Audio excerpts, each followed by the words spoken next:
Hello, my name is Brant Hunt. We'll try this again. Discerning what is true. I'm going to be reading from the book called Psychology and Kabbalah. The chapter is 52.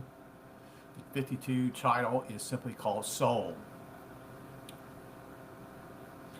The soul proper is a major component of the psyche. In tree terms, it is the triad of Jerul and Tiferel and Hesed. As such, it is midway between the upper and lower faces of the psyche and adjacent to the active and passive conceptual and emotional triads.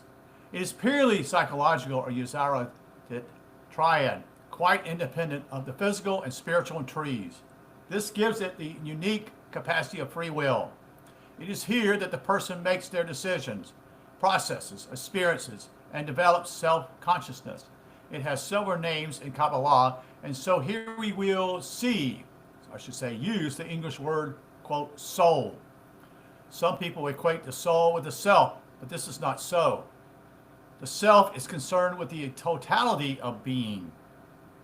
The soul relates principally to the psyche and to that particular person as the emotional sephirah of judgment and mercy, balance and check each other in conjunction with temporal. The soul is a vehicle of consciousness rather than function because it is anchored and pivoted upon the self. From its central position, it acts as the monitor and synthesizer of both conscious and unconscious activity within the tree. As we have seen, the psyche is composed of many systems, you see. They are in constant motion as each strives to perform its work. In the process of individualization, these processes are dispersed into complicated and subtle configurations. Sometimes, however, they oppose each other to such a degree, like passion versus common sense, that major conflict can generate anything from mild nervousness to psychotic state in which there is a split in the psyche. It is the task of what Jung called the transcendent function, end quote, to resolve these confrontations within the psyche and bring harmony or at least a tolerant cooperation. This transcendent function is the work of the soul triad, which has the power to maneuver and adjust the imbalance. An example of this is the conflict a woman may have about two admirers. She is drawn to one because he is vital and gives her sensual pleasure and security, and she is attracted by the other because he is intellectual and spiritual and gives her peace. She is in a quadrant, that is, for it is a time perhaps of fatal choice. Within her psyche there is confusion, for none of the side triads can make a decision, as each clamors for its own satisfaction, and their inferior animus, based upon the id nefesh, opposes her superior animus, which draws upon the spirit. In this situation, she could be torn apart, especially if her sadomasochism's shadow takes a hand and destroys both relationships. At such a point, the soul, under the auspices of the self, can react to the crisis if the person wants a real solution. If this is so, then Jirah, I should say, will see the limits, and Hesed appreciates the gains made by each relationship. The self at temporal will then consider the balance of such a situation and its effects upon the souls of the woman and the two men in the long term. The conclusion arrived at may be that neither are suitable mates, and so the soul, in its role of self-consciousness and conscious, would advise her to drop both suitors. Thus, largely unconscious process would then surface as thoughts or feelings and eventually action.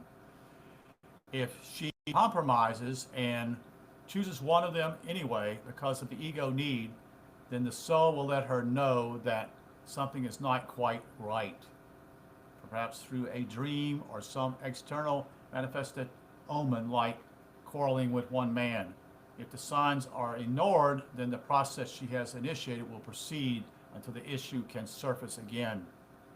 If she continues to suppress the soul's advice, then the process will go on until the reality of the situation eventually asserts itself years later in the breakdown of a marriage. Wow. Interesting information here. If, however, she acknowledges what the soul, so what she's done simply is that she's been warned within herself that it might be best to not choose either one of the suitors, you see. And then she plays with it because there's what I would call the insecurity type of deal within her, which is what women are looking for. They're looking for security in a particular mate. If, however, she acknowledges what the soul indicates, then a synthesis may occur in which she sees that neither will do. This will allow other possibilities which she can work with to emerge, such as knowing without question who is the right person to marry when she meets him. This is the hallmark of the level at which the soul operates.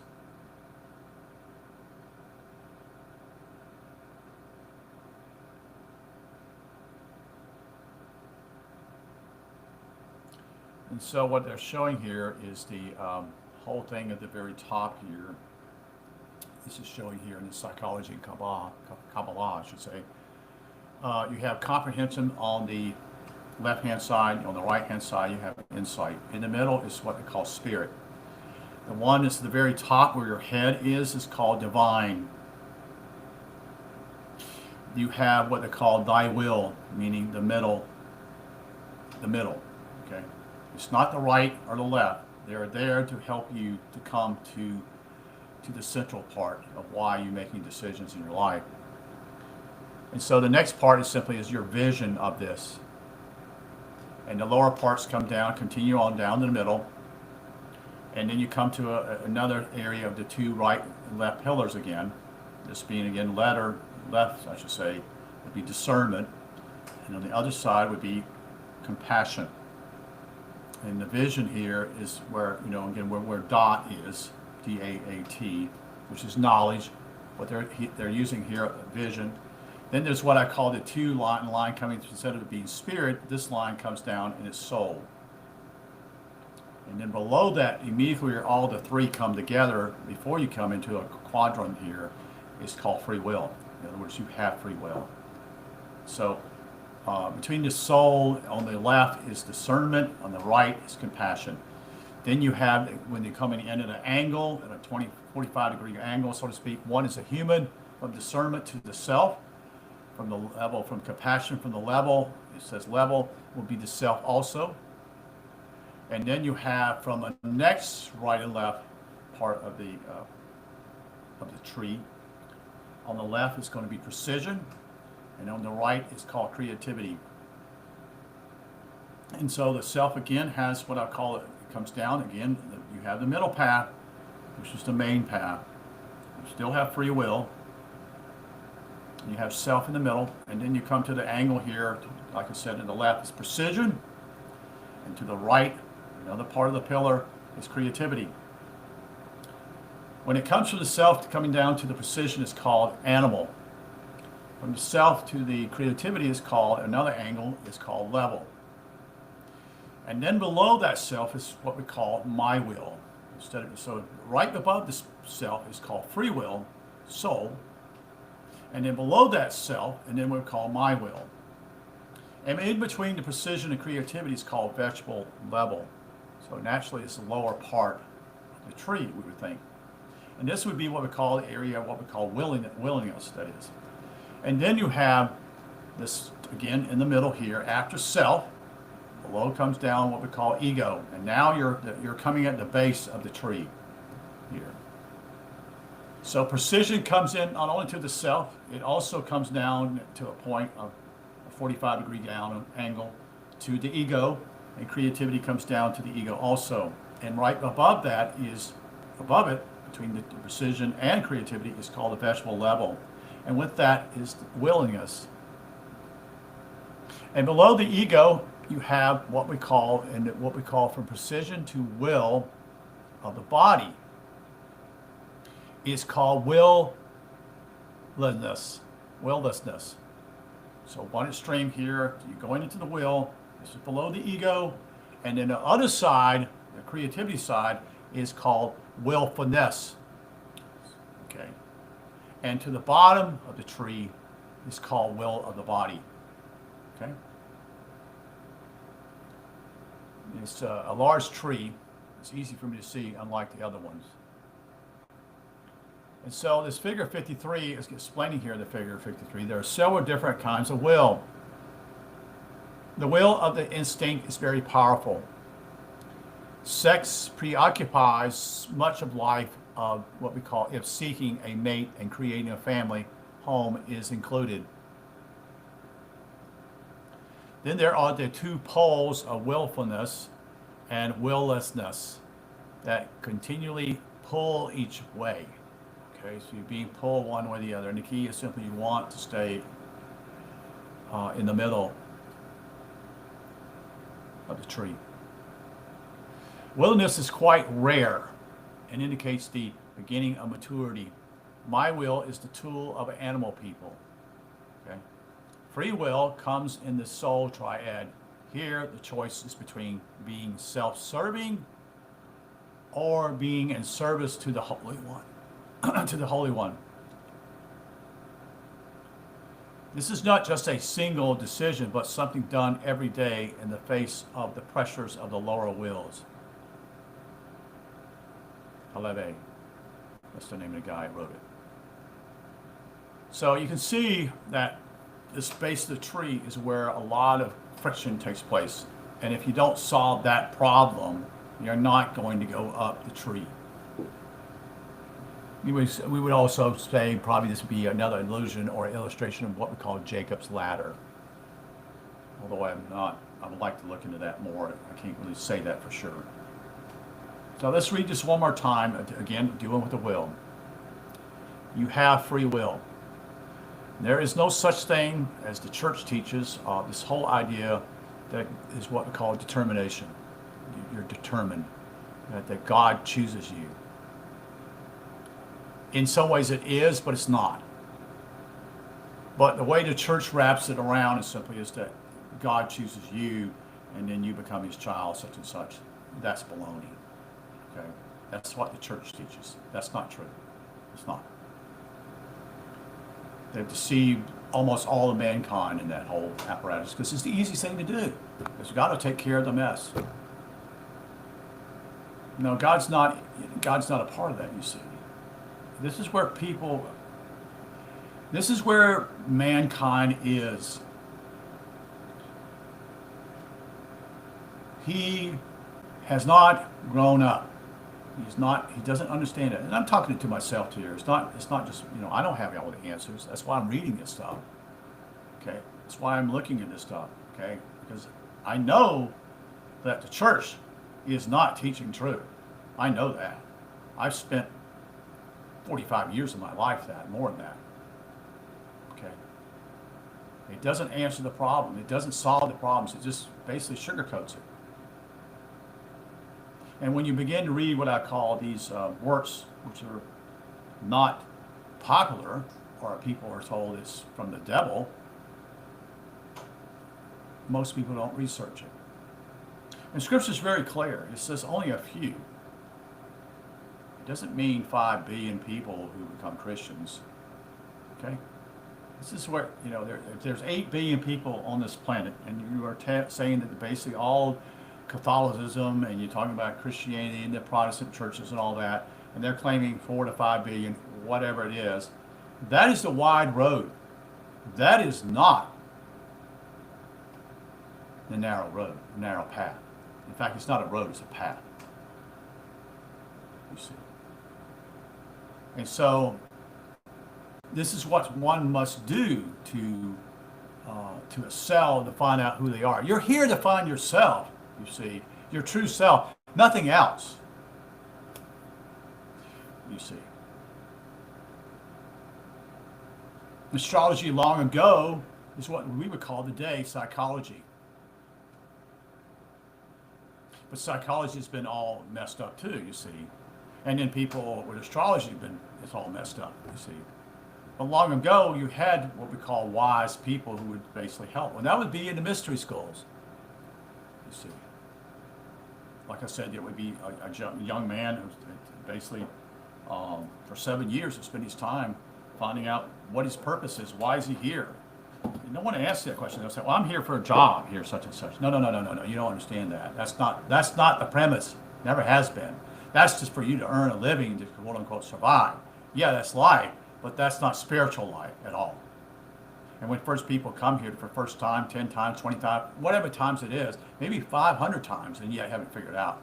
That is God's grace and goodness, period. No doubt about it. God allows that leniency all along, as long as you do not kill someone. But when you kill someone, that's a different ballgame. Because you rob someone of their essence. You rob them of their chance to opportunity to find out who they are. How dare you? And people are killing one another these days. Not themselves, but killing other people for some reason. Psychologically, whatever. For the heck of it. And we even feel in the last talk simply is that people will say, Christians say this, well, it must have been God's will. No, it wasn't.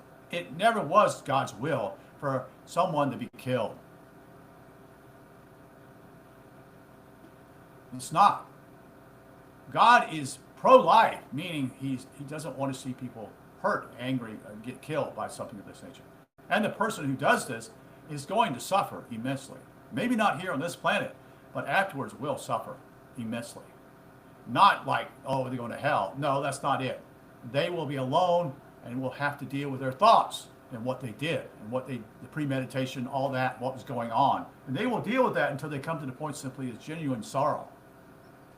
They will have to come to the issue of genuine, I should say, sorrow for what they did, for they robbed someone else of their life. How dare you? How dare you take someone else's life? Because you robbed their chance to opportunity in here to quote unquote find out more about themselves.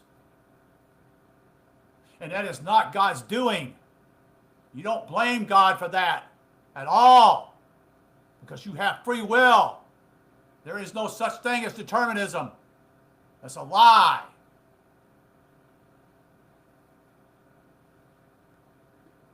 And the churches play games with this stuff. And they tell the parishioners that it's God's will. That's bullshit. That's a lie. You rob someone of the opportunity to find out more about themselves. You don't do that.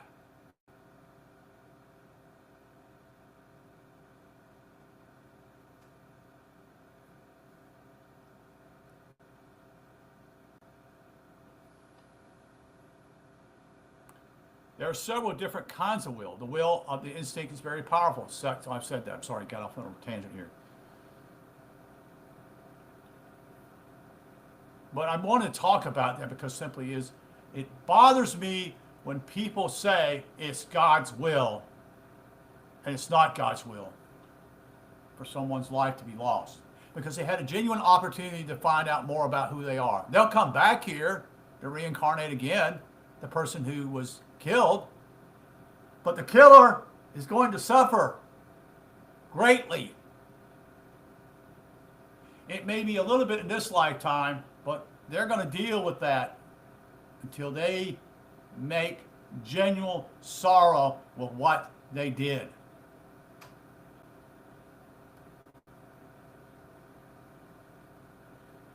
The process of synthesis, in which elements are related through a higher order of consciousness, occurs in various ways. For example, some issues will occupy the soul for years until they are resolved, while others matters may be dealt with in a flash of insight as a moment of self-consciousness sees into the essence of a problem. The synthesis process is vital to the balance of the mind, and goes on all the time and is mentioned by the soul, which helps the psyche to adjust to what the automatic processes cannot handle. This means a continual dynamic shifting of structure in the tree. You're swaying this way, so to speak, and you're swaying this way with the tree, like winds, like a wind's picking there. But it's not wind; it's your right and left pillars. They're trying to lead you in a way to the path down the middle. But that's what I'm saying. There are many ways. There are 22 ways to find that. You see, as Phil Langdon has shared. Such a flexibility is only possible because of the soul. No animal or angel has this particular capacity to synthesize and therefore develop. Well, I don't know if I'd say that. No animal has this particular capacity to synthesize and therefore develop. Angels who come back here are already done the work. They've done the work in order for them to come back here and to help mankind to come to the realization that there is truth out here.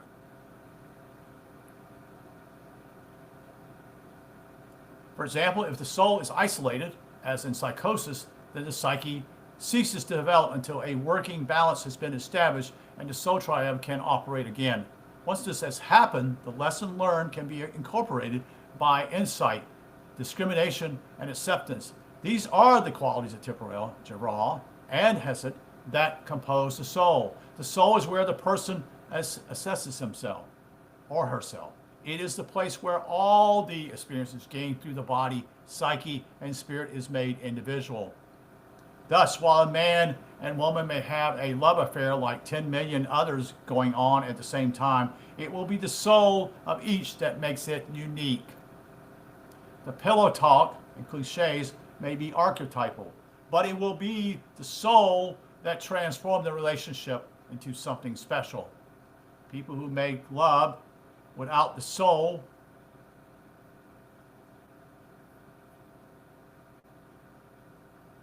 as a woman, they might even be physically well matched and have egos that correspond perfectly at the social level.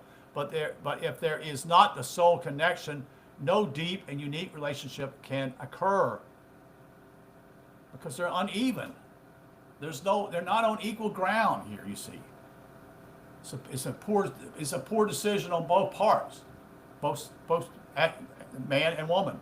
When two people have the element in common, there is a fatal meeting that is much more than just animus and anima mating. The profound sense of mutual recognition in such a situation is because either they have a common karma to work out, or because they are soulmates who have at last found each other. It is rare, but it does occur. Most people do not operate at this level because they relate through the body, you see, the ego or the collective dimensions, and they do not recognize their true helpmate when they meet. This is why real marriages are so unusual. Isn't that amazing what he's just said there? In other words, if you don't meet your soulmate here, this is probably the reason why you need to be single. When you don't find your real soulmate here, it's not going to be profitable. Is what he's saying here. That's the person who is actually helpful for you to marry. But none of us are at that level. No one hardly is at that level to find their soulmate. In fact, they wouldn't recognize it. The one partner has the strengths that, quote unquote, is needed for the man. And the man has things helpful to the woman. Most people marry because they think they love one another, or they want something from the other person. Usually is to have a, lack of a better word, this man is going to be able to provide for me, financial, whatever. No, that's not going to work, guys. That doesn't work. Eventually you figure that out. Then, that's another story. But anyway, the state of the soul is crucial to the health of the psyche. This is dependent initially upon its condition at birth. being the essence of that individual. The soul brings into incarnation all that has happened to the person before. Of course it does. It brings all the knowledge, the wisdom from the past. As the emotional level of consciousness will tend to be either more Jivrai or more hesitant in its loading according to what karma has been incurred. Thus, the person starts off with, quote, perhaps inclination to be optimistic or even the reverse. Here's where the astrological chart is most useful. For example, the Jivrai planet Mars might be in Aries, where it is very powerful, giving the soul an impetuous demeanor, or it may be in Pisces, which will dull its sharp issue of discrimination. Jupiter, the planet of Hesed, on the other hand, might be well placed and support the Mars from Taurus, getting it a fixed and steady power. Conversely, Jupiter could be in difficult aspect in Gemini, feeding a counterproductive excess of diffuse emotional power. Into already indecisive Jivrai. There are many possible combinations of these two planets, and a good astrologer can gather much about the state of the soul at birth by considering their relationship to the self of the sun. Generally speaking, most souls are in readily balanced state because the laws that govern incarnation will choose a situation in which the person will be given just the right planetary combination to meet whatever lessons have to be learned when they come here, when they're here. We come here, we know that in the past we're in the spirit world. We come here, before we do this, we have the idea of what we want to happen to us in this particular lifetime. Okay, this particular incarnation. And what happens simply is, it's already saying, what he's saying here simply is that everything is being set up in a way to provide that, the best opportunity for that to develop in their lifetime.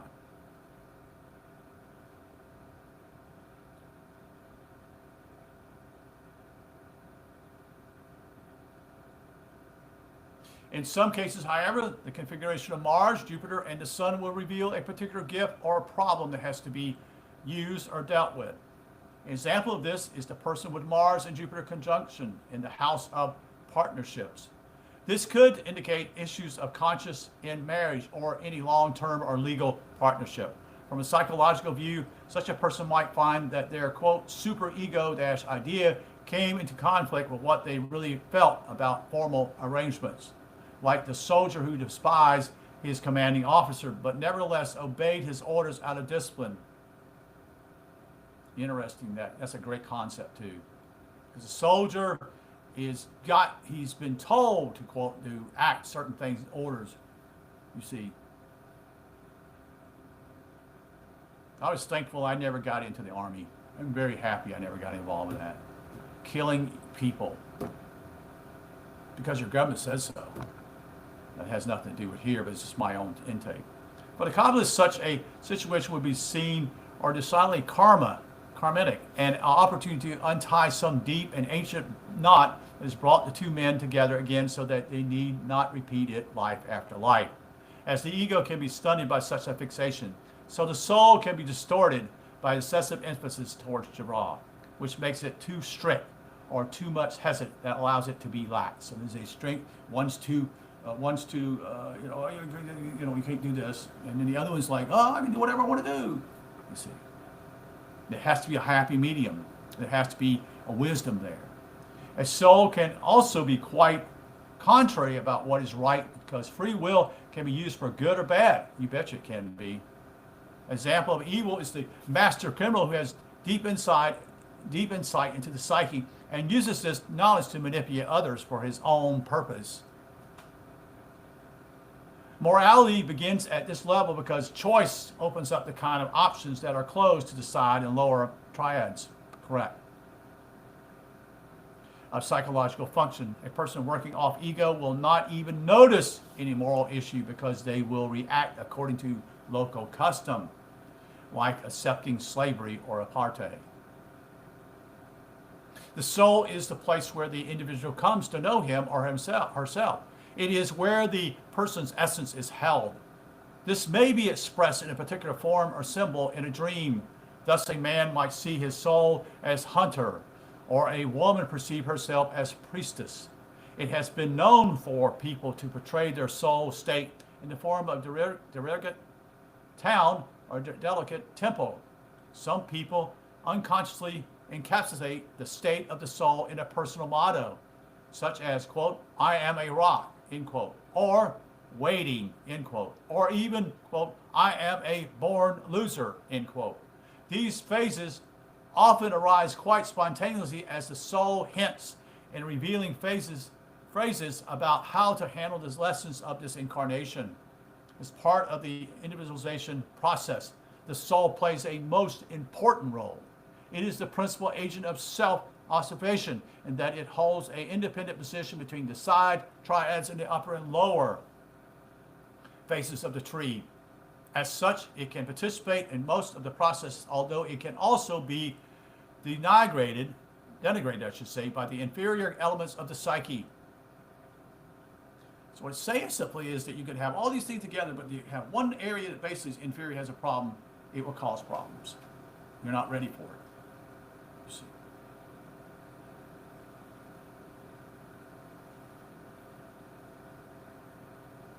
This is described symbolically in the story of Cinderella, who as a soul is dispossessed of her true place in her own house by her stepmother, or shadow side of the ego. Made to live and work in the cellar, the symbolic lower level of body and psyche. Cinderella is helped by the fairy godmother of the self, so that she can meet the prince of the spirit. These little fairy tales are not fairy tales, folks. They're sharing something deep. Okay. This process is blocked, however, by her stepmother in favor of the two ugly stepsisters, who represent distorted side triads, which dress up in their personas, but who cannot match the beauty of Cinderella, not even recognize her after the transformation scene when the mice and pumpkin or animal and vegetable levels are changed by the self into horses and coaches in order to get the soul of Cinderella to the ball. Interesting, isn't it? We'll have to put that in here. I'm going to share it again, just to make sure. So Cinderella, who as the soul is dispossessed of her true place in her own house by her stepmother of shadow side of the ego.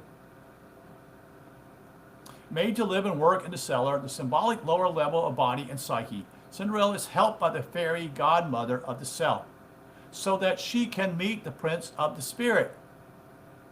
This process is blocked, however, by her stepmother in favor of the two ugly stepsisters. And I don't think they're ugly when they say they're ugly physically. It's probably to do with their basically their countenance of who they are.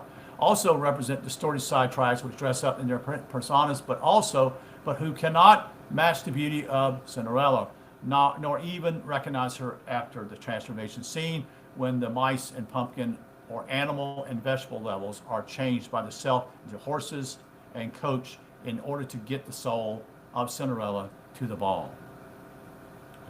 Here the prince has eyes for no one else despite the attempt of the ego to keep Cinderella from her destiny union. Let us now look at the palace of the spirit that exists deep within the psyche where the sacred marriage of the inner king and queen will occur.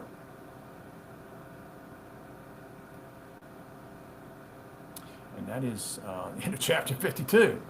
Sorry about that. I thought I was going to say some more about that. So, well, there will. So that's chapter 52, talking about the soul. In chapter 53, we'll be dealing with the issue of spirit. So thank you for being here tonight. And let's see what we got here. So that's a longer deal here, 34 minutes here. So almost 35 minutes. Yeah, it's a very interesting story. Interesting that we have talked about these stories with Phil Langdon about the three little pigs or the three bears and Goldilocks. Those children's stories have spiritual significance. Unfortunately, most people don't see that. In fact, 99.999% of the people, if not more, don't see it. You see, which tells us how far we are from actually knowing who we are. How far we don't know who we are. And not to have an uppity type of attitude, that is, but to understand just being sincere about it, you see. So thank you for listening again. Dealing with the issue of soul with a great story about Cinderella. I have to ask Phil Langdon about that one. Learn something new every time, don't we? So thank you for being here. Again, my channel is Discerning What Is True. My name is Brant, B-R-A-N-T. Last name is Hunt, H-U-N-T. Tonight is Thanksgiving night. So thank you for your attendance and wish you well. You take care. Have a good evening.